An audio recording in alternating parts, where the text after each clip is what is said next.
पति अभी नहा ही रहा था कि तभी फ़ोन पर मैसेज टोन बजी। पत्नी मोबाइल के पास में ही खड़ी थी। उसका ध्यान फ़ोन की तरफ गया। उसने सहज ही फ़ोन उठाकर मैसेज पढ़ा। हाय गुड मॉर्निंग डियर, किसी बेबी का मैसेज था। पत्नी सोच में पड़ जाती है कि अब यह बेबी कौन है। तब तक पति भी नहाकर बाहर आ चुका है। पत्नी उसे किसी बेबी का मैसेज आया है बताती है। पति मुस्कुरा देता है, फ़ोन उठाकर उस मैसेज का रिप्लाई करता है, hi baby how are you, और अपने काम में लग जाता है। इस रिप्लाई का भी पत्नी पढ़ती है। अब हर पल पत्नी के दिमाग में यही विचार घूमता रहता है कि यह बेबी कौन है। शाम को पति घर आता है। पत्नी उससे पूछती है, यह बेबी कौन है।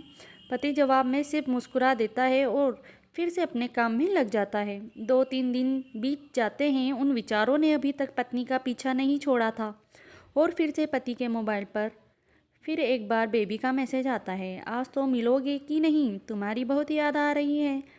इस मैसेज ने आग में घी का काम किया। पत्नी का शक और भी ज़्यादा पक्का हो गया। बीच बीच में ऐसे मैसेजेस का आदान प्रदान होता रहता और पत्नी के मन में शक की जड़ें और गहरी होती गई। पति पूछने पर भी जवाब में सिर्फ मुस्कुराहट के और कुछ नहीं कहता। यह शक गुस्सा बनकर जब ज्वालामुखी की तरह फट पड़ता है जब एक दिन उसे अपने पति की जेब में सिनेमा के 2 टिकट मिलते हैं। पत्नी अपने पति से बहुत झगड़ती है। पति उसे समझाने की कोशिश करता है लेकिन वह कोई भी बात सुनने को तैयार नहीं है। पति को भी उस पर गुस्सा आ जाता है और वह यह झगड़ा और भी ज़्यादा बढ़ जाता है। गुस्से में पति घर से बाहर निकल जाता है। पत्नी का गुस्सा पति से कई ज़्यादा गुना होता है। तुरंत वो अपना सारा सामान पैक करती है, एक चिट्ठी लिखती है कि मैं मायके जा रही हूँ हमेशा के लिए, और पति का घर छोड़कर चली जाती है। गुस्सा शांत होने पर जब पति घर आता है तो चिट्ठी पढ़कर उसके होश उड़ जाते हैं। 10 दिन बीत जाते हैं और गांव के उस घर पर डोरबेल बजती है जहां पत्नी रहने चली गई है। पत्नी दरवाज़ा खोलती है। दरवाजे पर 10 साल की एक छोटी बच्ची हाथ में एक चिट्ठी लिए खड़ी है।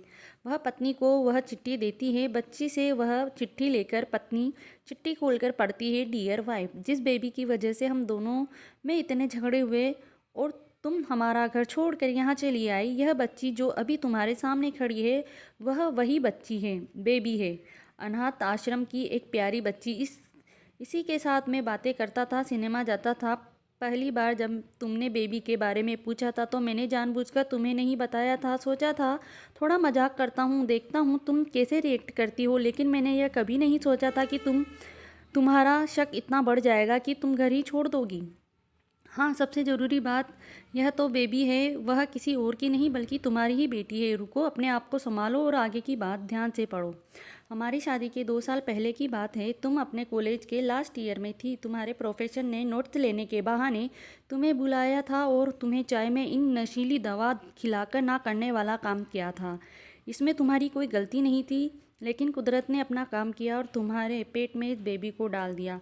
काफ़ी प्रयास करने पर भी अबॉर्शन नहीं हुआ तो तुम्हारे घर वालों ने समाज के डर से तुम्हें 6 महीने तक घर में ही रखा। तुम्हारे पिताजी खुद एक डॉक्टर है, इसलिए यह बिना मांगा बच्चा बड़ी आसानी से बिना किसी को कानो कान खबर हुए इस दुनिया में आया।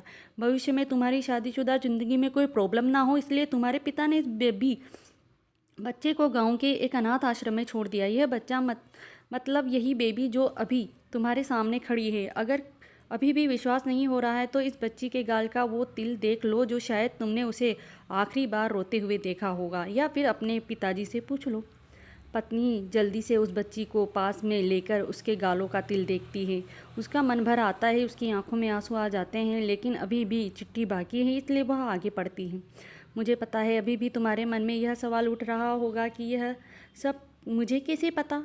तुम्हें बता दूं, यह सब तुम्हारे खुद के पिता ने ही अपने मन में उठ रहे पश्चाताप को शांत करने के लिए शादी के 1 महीने पहले मुझसे मिलकर सारी बात मुझे बताई थी। उन्होंने यह भी कहा था कि अगर मैं चाहूँ तो शादी से इनकार कर सकता हूँ। मैंने तो तुम्हें स्वीकार किया क्योंकि इस पूरी घटना में तुम्हारी कोई भी गलती नहीं थी और हमारी शादी हो गई।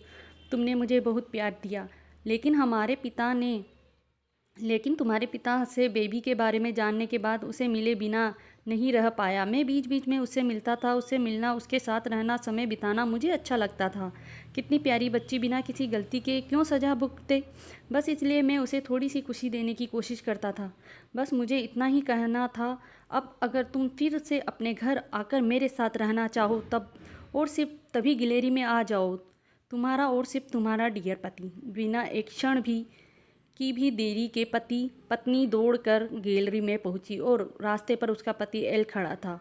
उसके चेहरे पर मुस्कान की आंखों में आंसू के पुल।